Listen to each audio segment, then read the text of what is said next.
Antonio Zamperla, presidente e amministratore delegato di Antonio Zamperla SPA, buongiorno e grazie per l'ospitalità concessa a qdpnews.it, quotidiano del Piave. Ci troviamo nel quartier generale di un'azienda che ha una storia importante e profondamente radicata in questa regione, un'azienda veneta. Ce ne può sintetizzare la storia? Orgogliosamente veneta e ne direi anche familiare. Siamo alla terza generazione a questo punto di imprenditori, ha iniziato il nonno, mio padre, io, ma anche mio fratello che gestisce invece la parte parchi di divertimento, in particolare negli Stati Uniti, New York, Luna Park di Coney Island. E quando le dico veramente con orgoglio anche familiare perché è una tradizione familiare, ma noi ci rivolgiamo a famiglie. Chi va nei parchi di divertimento per la maggior parte sono le famiglie. E quindi grazie a questo riteniamo di avere un buon collegamento o comunque un pensiero laterale che possa aiutarci a capire meglio quello che può essere di divertimento e di sollazzo, come parlavamo prima, appunto per le persone che vanno sulle nostre giostre. E la parte del territorio poi è importantissima per noi, perché soltanto qua riteniamo che avremmo potuto, il nonno è riuscito a fare quello che stiamo facendo. La giostra è un elemento molto complesso, perché non c'è soltanto la parte meccanica, c'è anche la parte artistica, e la parte artistica in questo caso è rappresentata dalla fibra di vetro e quindi dal bello, dal riuscire a creare e modificare fibra di vetro, ma soprattutto mettere insieme appunto le due anime, meccanica e arte. Ora, non ho idea se ha mai provato a far parlare un ingegnere con un artista, che cosa ne può venire fuori. Ecco, questo è l'essenza del nostro lavoro. Quindi ingegneri altamente specializzati che puntano naturalmente in primis alla sicurezza, ma poi a soluzioni tecniche innovative all'avanguardia, che sono poi coperte, come chiamiamo noi, tematizzate, dalla fibra di vetro e quindi rendono quello che può essere semplicemente una macchina di trasporto o di spostamento di cose o persone, rendono effettivamente una giostra.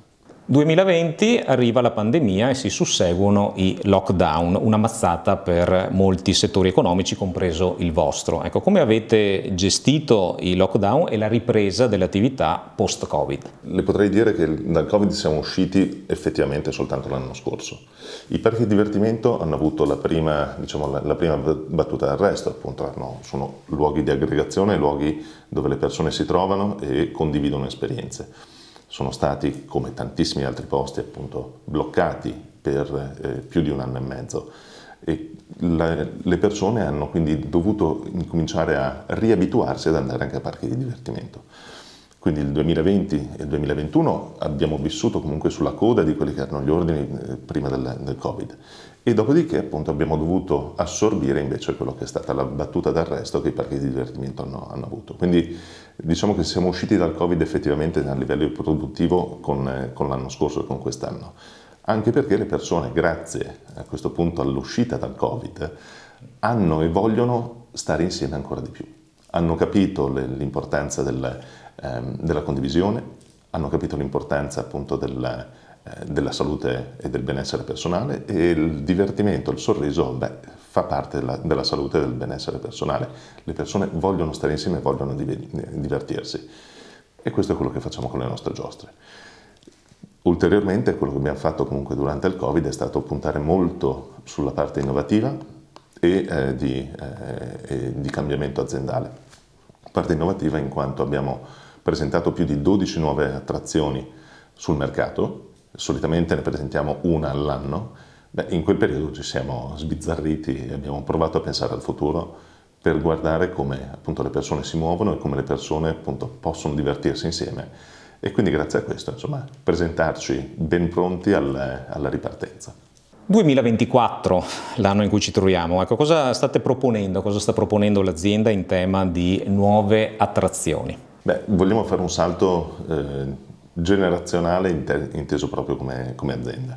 Stiamo puntando molto sulle montagne russe, cosa che comunque abbiamo sempre fatto e abbiamo sempre prodotto, ma abbiamo investito negli ultimi 5 anni in maniera molto importante per poterci portare ai livelli massimi di espressione delle montagne russe, quindi con sistemi di lancio che portano le carrozze e i treni a 196 km all'ora ad esempio. con appunto un'accelerazione che è pari, se non probabilmente anche superiore a quella di una Formula 1. Ecco, tecnologie applicate che possono permettere di divertire sempre di più in sicurezza, guardando molto bene quello che è l'OPEX, quindi i costi operativi, i costi di manutenzione, quindi abbattendo quelli che sono i costi di manutenzione, ma soprattutto portando la parte di sensoristica e IoT all'interno delle giostre. Su questo poi, continuando a spingerci fondamentalmente con le innovazioni sia tecnologiche che di processo, per poter di nuovo spostare le persone dal punto A al punto B nella maniera meno efficiente possibile, ma dando un sorriso sempre più grande. Come immaginate il futuro non solo della vostra azienda, ma dell'intero settore del divertimento, in particolare per le famiglie? La giostra cavalli è ancora un hit, è ancora un top seller. La giostra cavalli è stata sviluppata nell'800. Riteniamo di essere in un settore con una bassissima